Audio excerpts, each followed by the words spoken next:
Hello everyone, my name is Sebastian Castro, and I'm a robotics engineer at MathWorks. In these few videos, we'll talk about using MATLAB and Simulink for RoboCup Home Education. In this first video, we'll do a quick introduction and talk about some initial setup steps. This challenge is all about service robots, so I do want to talk about a typical example. Suppose you're talking to your robot and you tell it, "Get the water bottle from the kitchen." The robot needs to interpret all these statements, so it might process these and figure out a few things. One, that there's a task to be done. In this case, get. What does get mean? Maybe it means to go locate an object, grab it, and then bring it back to the human that asked for that object. Then you have to figure out what that object or the target is. In this case, the human said water bottle. So you have to use some kind of vision sensor like a camera to be able to identify a water bottle so that you can go get it. And there is also a location element in this case. You're getting the water bottle from the kitchen. Maybe your robot already has a map of the environment and it knows that the kitchen is at a place like the coordinates x45 and y35, for example. Another important part is that if the robot did this correctly or it didn't understand what you were doing, it should respond back to the human so the human can confirm whether that was correct or not. So for example, the robot might speak back, "Okay, I will search in the kitchen. Please wait." Now, all of these tasks together are usually referred to as human-robot interaction, and they're a very important part of service robotics. Okay, so we have to go to the kitchen. Maybe the robot has a known map of the world like this. The robot needs to know where it is, like at the bottom left corner here, and where the kitchen is, like at the upper right corner. Then you have to figure out a path to go from your initial location to the kitchen to then go search for the water bottle. This path needs to be done in a way that is safe and reliable. So you're not going to hit into any walls, you're not going to get lost, and you'll actually make it to the kitchen. This is fairly challenging, and this set of tasks together is known as navigation. Okay, so we made it to the kitchen, and maybe there's a water bottle in front of us.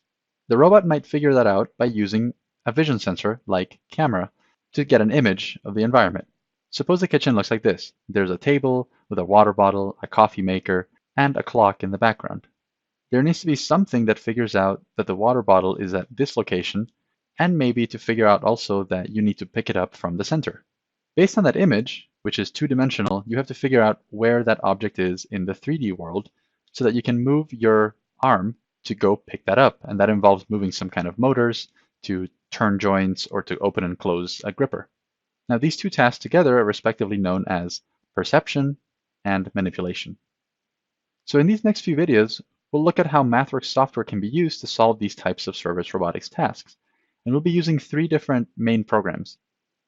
One is MATLAB, which is textual programming, so it's a programming language, as well as a development environment where all the other tools sit on top of. There is Simulink, which is a graphical block diagram environment where you can implement mathematical equations, algorithms, and so on. And there is Stateflow, which is a tool to model state machines and flowcharts, which can be very helpful for modeling advanced robotic behavior. Now, because all of these are MathWorks tools, they do integrate together. So the idea is that as you're developing these tasks, you'll choose a tool that is best to express the particular task you're trying to solve. And I think a good design might combine at least a few, or if not all of these three tools, along with other things we'll be seeing throughout the remaining videos. So if you already have access to MATLAB and Simulink, great. If not, then you're in luck. MathWorks is a sponsor of RoboCup, which means that you can go to our RoboCup webpage, scroll down, and get to the Complementary Software button. So all RoboCup participants can get access to complementary licenses. If you click here, you'll get a list with all of the toolboxes that you'll obtain with this license, which should be enough to run through these tasks. If you click the Software Request Form button, you'll then get access to a form that needs to be filled in only once per team, usually by your team leader or faculty advisor. Once you fill out that form, in a few business days, you'll get access to your complimentary license so that you can try out these tools for your work in robotics. Now, once you have MATLAB, you need to get the code so that you can follow along with the challenge. In the RoboCup at Home Edu GitHub page, there is a repository called RC Home Edu Learn MATLAB. And this is all the MATLAB files for the challenge.